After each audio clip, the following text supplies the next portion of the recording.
The Dancing Girl of Izu, a 90-year cinematic chronicle of youth. Written nearly a century ago by Japanese Nobel Prize-winning author Yasunari Kawabata, this timeless story has continued to move audiences across generations.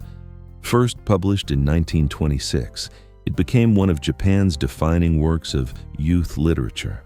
A lonely traveling student, a young dancing girl from an itinerant troupe. Their brief encounter lasted only a few days, yet the fragile emotions born during that journey continued to echo through Japanese cinema for decades. In this video, we will trace 6 film adaptations created between 1933 and 1974 while uncovering the untold stories behind their productions. Film number 1. 1933, directed by Hainosuke Gosho.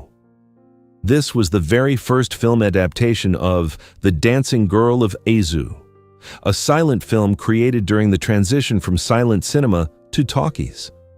At the time, Kinuyo Tanaka was 24 years old and beginning to attract attention as a rising actress. She was chosen to embody what filmmakers called pure Japanese innocence.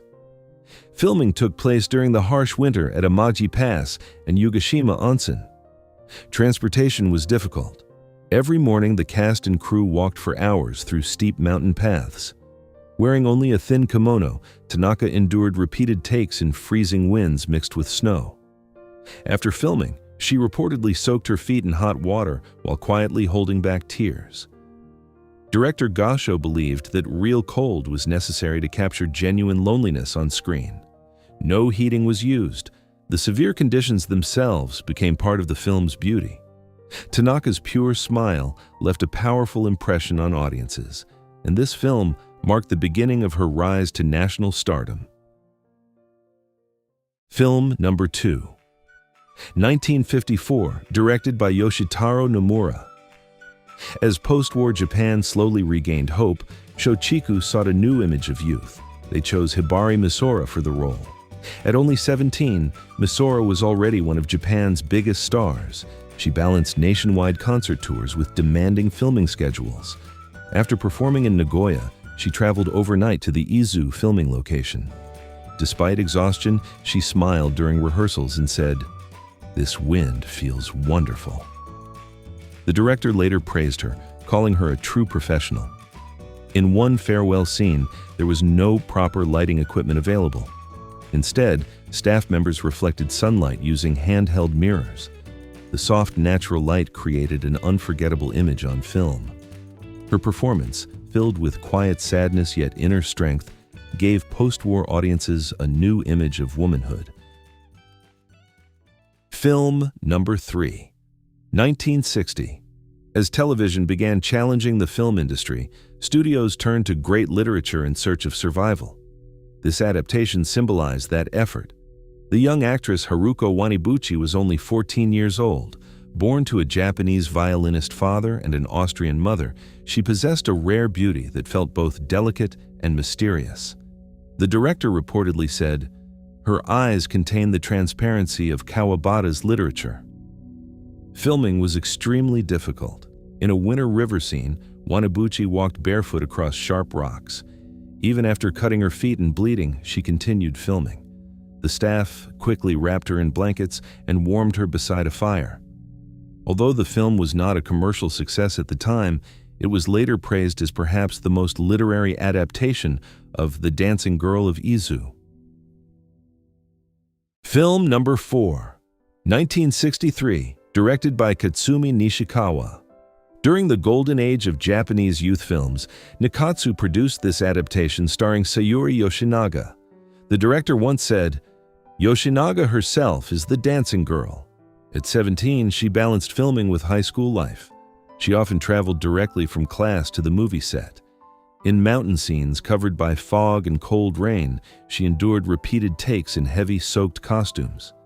Even under such harsh conditions, she asked to perform scenes again. Her dedication moved many people on set. Actor Hideki Takahashi later admitted that her sincerity brought him to tears. On the final day of filming, local children presented her with flowers. Deeply moved, Yoshinaga reportedly said, The people of Izu are so kind.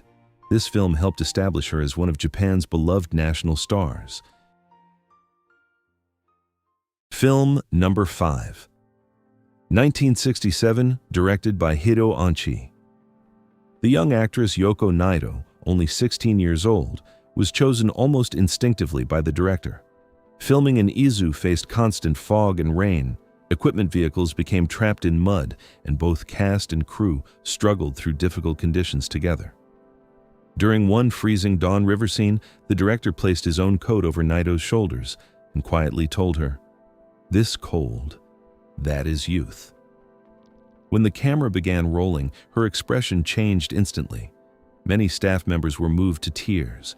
During a sudden storm, filming was temporarily halted, and the cast stayed overnight inside a local school gymnasium. The warmth of the local people became one of the production's most cherished memories. Film number 6, 1974, directed by Katsumi Nishikawa. This version became famous for bringing together youth icons Momoe Yamaguchi and Tomokazu Miura. At 15, Yamaguchi struggled emotionally during an important farewell scene. Unable to cry, she remained silent as filming stopped. Then the director quietly whispered, "Think of your mother." Moments later, tears slowly welled up in her eyes. The scene was completed in a single take. Crew members reportedly applauded afterward. In another sequence, filming time was running short during sunset. To capture the moment, 2 cameras filmed simultaneously. Bathed in golden light, the silhouettes of the 2 young actors created one of the film's most unforgettable endings. Looking back, The Dancing Girl of Izu is far more than a simple romance story.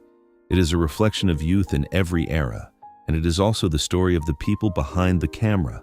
Kinuyo Tanaka's freezing winter, Hibari Misura's relentless schedule, Haruko Wanibuchi's endurance, Sayuri Yoshinaga's passion, Yoko Naito's innocence, Momoe Yamaguchi's first tears.